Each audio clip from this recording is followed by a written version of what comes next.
হরে কৃষ্ণ, রাধে রাধে।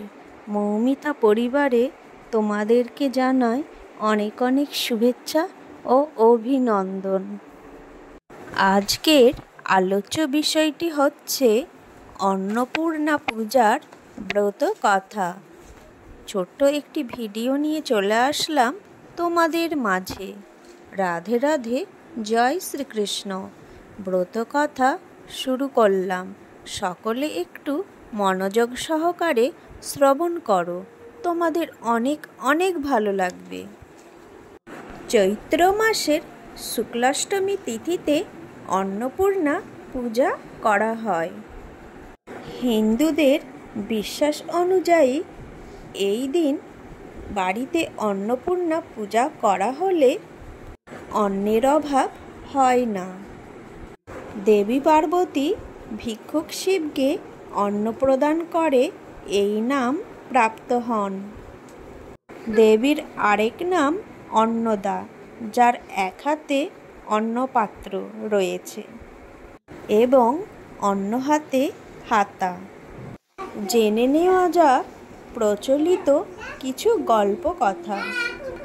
একদিন মহাদেব ও পার্বতী গল্প করছিলেন। একটি বিষয় নিয়ে তাদের মধ্যে তর্ক শুরু হয়। মহাদেব পার্বতীকে বলেন যে পৃথিবীর একটি মায়া এবং বিভ্রম ছাড়া কিছুই নয়, কিন্তু পার্বতী তাতে সায় দেন না। এই নিয়ে তাদের মধ্যে ঝগড়া বেঁধে যায়।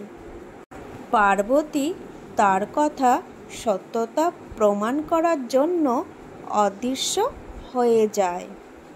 দেবীর অনুপস্থিতিতে সমগ্র পৃথিবীতে অনাহার, অনিয়ম, দুর্ভিক্ষ দেখা দেয়। মাতা পার্বতী তার সন্তানদের এই দুর্দশা সহ্য করতে না পেরে দেবী অন্নপূর্ণা রূপ ধারণ করে কাশীতে আসেন। তখন কাশীতে তার রন্ধনশালা স্থাপিত করে ক্ষুধার্ত মানুষদের অন্নদান করলেন। পৃথিবীর এই দুর্ভিক্ষে মহাদেবও ক্ষুধার্ত ছিলেন।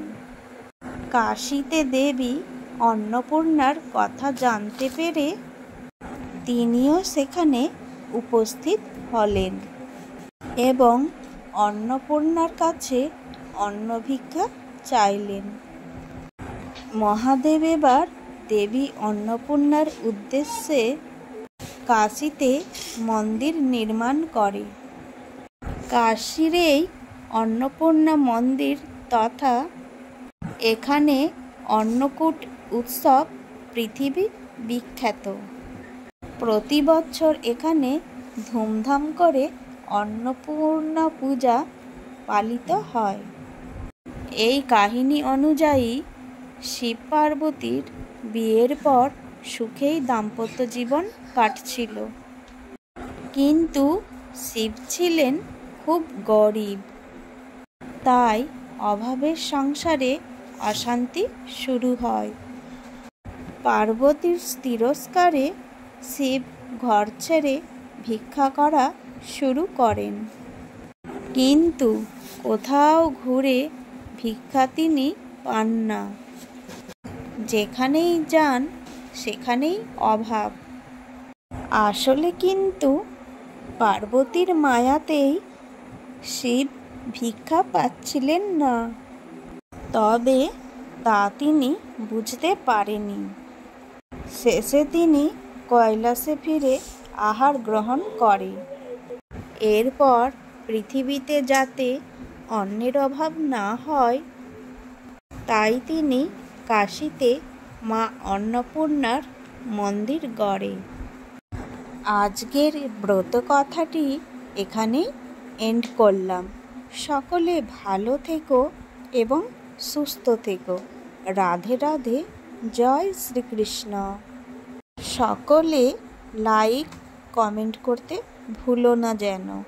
আর এই চ্যানেলের নতুন বন্ধু যদি হয়ে থাকো, অবশ্যই চ্যানেলটি সাবস্ক্রাইব করে দিয়ে পাশে থাকা বেল আইকনটা ক্লিক করে রাখো, যাতে নতুন নতুন ভিডিও পোস্ট করাতেই সবার আগে তোমার কাছেই পৌঁছে যায়।